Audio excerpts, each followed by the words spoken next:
Everyone, I am Arijit. অনেকদিন class বা অনেকদিন এই ইউটিউবের মধ্যে আসতে পারিনি ডিউ টু সাম ফ্যামিলি শারীরিক বিভিন্ন প্রবলেমের জন্য। সো আমার চ্যানেল যদি আপনাদের ভালো লাগে বা আমার ভিডিও যদি আপনাদের ভালো লাগে, প্লিজ সাবস্ক্রাইব করে দেবেন, অনেক অনেক অনেক শেয়ার করবেন। বেশি কিছু কথা না বাড়িয়ে আজকের সামান্য একটা ছোট্ট ক্লাসের মধ্যে আসি। মানুষ, আমরা সমাজবদ্ধ জীব। আমরা যে সমাজে বসবাস করি সেই সমাজটাকে মানিয়ে নেওয়ার চেষ্টা করি। যেখানে বসবাস করি সেখানে বিভিন্ন পরিস্থিতি, বিভিন্ন ক্ষেত্রতে আমরা সেই জায়গাটাতে অস্তিত্বের জন্য সংগ্রাম করি, তাই না? সেখানে বসবাস করতে হলে প্রতিবেশী, নেইবার যারা থাকে, কেউ তোমাদের ভালো দেখতে পারবে না, কোনোদিনই না। এটাই তো বর্তমান সমাজ। এই সমাজে যখনই তুমি কিছু ভালো করবে, তোমাকে সম্মান পাবেন, সম্মান পাবেন তুমি, মানে সম্মান পাবেন আপনি, কিন্তু সম্মানের থেকে বেশি যেটা থাকবে না আপনার প্রতি হিংসা। হিংসা ছাড়া কিছু হয় না, এটাই তো বাস্তব। আপনি একটা কিছু করুন, সেটা করার পর দেখুন আপনার সাথে যদি কেউ কথা বলতো দুদিন আগে, ধরুন আপনি একটা বাড়ি বানাচ্ছেন, সেটা বলার আগে আপনার সাথে দু তিন মানে পুরো প্রতিবেশীর মানুষজন কথা বলতো, কিন্তু আস্তে আস্তে আস্তে আস্তে তারাও দেখবেন আপনার সাথে কথা বলবে না। এটাই হচ্ছে হিংসা, এটা হচ্ছে সমাজ। এগুলো থেকে দূরে থাকতে হবে মানুষকে। আমরা যদি এগুলো চিন্তাভাবনাগুলো মাথা থেকে দূরে রাখি, তাহলে কিন্তু আমরা জীবনে সফলতা পাবো। আমি আমার প্রত্যেকটা ভিডিওতে সফলতা বিষয়টাকে অ্যাড করি, তার কারণ I M a student. So sorry, এই দেশে বা এই রাজ্যে আমিও বাস করি। আমিও কম্পিটিটিভ থেকে শুরু করে বিভিন্ন ক্ষেত্রতে অনেক ব্যর্থ হয়েছি, কিন্তু এখনো পর্যন্ত থেমে থাকিনি। হ্যাঁ, নিজের ছোট ছোট এফোর্ট হয়তো কোনো কোথাও সামান্য কোথাও কিছু গ্যাপ থেকে যায়, যার কারণে আমি আমার লক্ষ্যটা পূরণ করতে পারিনি আজ অবধি। তবে ওই এফোর্টগুলো যেখানে গ্যাপ রয়েছে, সেই এফোর্টগুলো পূরণ করার চেষ্টা করি। ঠিক তেমনই আপনারাও যারা আমার ভিডিওটা দেখছেন বা যাদের কাছে আমার ভিডিওটা পৌঁছাচ্ছে, তারাও তাদের ওই যেখানে একটু গ্যাপের জন্য, সামান্য কিঞ্চিত পরিমাণ গ্যাপের জন্য আপনাদের লক্ষ্যটাকে ছুঁতে পারছেন না, সেটাকে বোঝার চেষ্টা করুন। টাইম দিন, প্রত্যেকটা বিষয়ে টাইম দেওয়ার চেষ্টা করুন। শুধু পড়াশোনা করলেই শিক্ষিত বা পড়াশোনা করলেই বুদ্ধিমান হওয়া যায় না।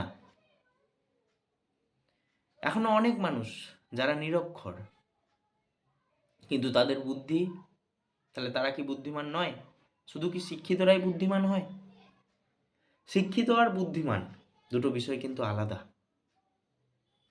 সকল শিক্ষিতদেরকে সকল বুদ্ধিমান ব্যক্তি বলা যেতে পারে না বা বুদ্ধিমান বলা যেতে পারে না।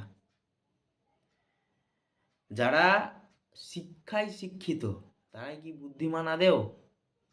এটা বন্ধুরা আপনাদের জন্য একটা কোয়েশ্চেন রইল আমার, যে বুদ্ধিমান এবং শিক্ষিতের মধ্যে পার্থক্য কি? অ্যাকর্ডিং টু মি, আমার মতে এই সমাজে আমি লক্ষ্য করছি বা আমার আমার দৃষ্টিতে আমি দেখছি যে অনেক ছেলে, বাবা মারা কি চায়, যে একটা ছেলে, তাকে ছোট থেকে তারা মাথার ঘাম পায়ে ফেলে অক্লান্ত পরিশ্রম করে একটু সামান্য যে অর্থ উপার্জন করে, সেই অর্থ দিয়ে চায় সে তার ছেলে বা তার মেয়ে তারা হ্যাপি থাকুক। সেই ছেলে আস্তে আস্তে বড় হতে হতে primary level, secondary, high school, আস্তে আস্তে আস্তে আস্তে কলেজ, ইউনিভার্সিটি চায়। আমার দেখা কিছু গ্রাম্য বা কিছু গ্রামের ছেলে মেয়ে যারা গ্রাম চেঞ্জ করে শহরে যায়, তারা সেখানে গিয়ে হাতে ধরে সিগারেট। একটা রিয়েলিটি ইজ দ্যাট। তাছাড়া আমার দেখা আরো একটা একটা একটা নিবন্ধ উদাহরণ আছে। একটা ছেলে, সে খেত আগে 1 টাকার বিড়ি, কিন্তু যখনই দেখলো সে একটা ভালো কলেজে ভর্তি হয়ে গেছে, আমি দেখছি কি না, সে আর বিড়ি খায় না, সে খায় সিগারেট। তাকে একদিন জিজ্ঞাসা করলাম, হ্যাঁ রে ভাই, তুই সিগারেট কেন খাচ্ছিস? আরে আমি এখানে পড়ি। তাহলে সে কি আদৌ শিক্ষিত? তার শিক্ষাটা তাহলে কোথায়? পায়ের নিচে। বাবা মা তার সন্তানকে এফোর্ট দিয়ে দিয়ে বড় করে, যাতে সেই সন্তান পরবর্তীকালে তার বাবা মাকে দেখে, তার বাবা মার ভার নেই। কিন্তু কি বাস্তব দুনিয়া, সেই সন্তানই বাবা মায়ের মুখে থালা ছুঁড়ে দেয়, খাবার ছুঁড়ে দেয়। বাবা মাকে ভালোবাসতে শেখো। বাবা মার আগে বাবার মা, তারা হচ্ছে প্রথম শিক্ষাগুরু, তারাই দেবতা। সাথে থাকে প্রিয় মানুষ। প্রিয় মানুষটা যদি ভালো হয়, যদি আপনার পছন্দের মানুষ বা শখের মানুষ বা প্রিয় মানুষ বা মিসেস বা ওয়াইফ, যাই বলেন না কেন, তিনি যদি ভালো হয়, তাহলে বাবা মারা কোনোদিনই কষ্ট পাবেন না। কারণ একটা ছেলে তখনই চেঞ্জ হয়, একটা ছেলে চেঞ্জ হওয়ার পিছনে থাকে মেয়ে।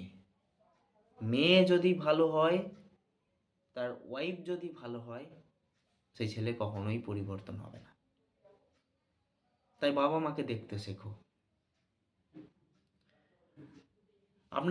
আপনাদের উদ্দেশ্যে বলছি, যারা আপনাদের বাবাদের বা মাদের অবহেলা করেন, তারা প্লিজ অনুরোধ করছি, এটা কমান। সম্পর্কের ভ্যালু দিতে শিখুন। যে মা আপনাকে 10 মাস 10 দিন গর্ভে ধরে এই পৃথিবীতে ভূমিষ্ঠ করেছেন, তাকে এত কষ্ট দিন। Thank you.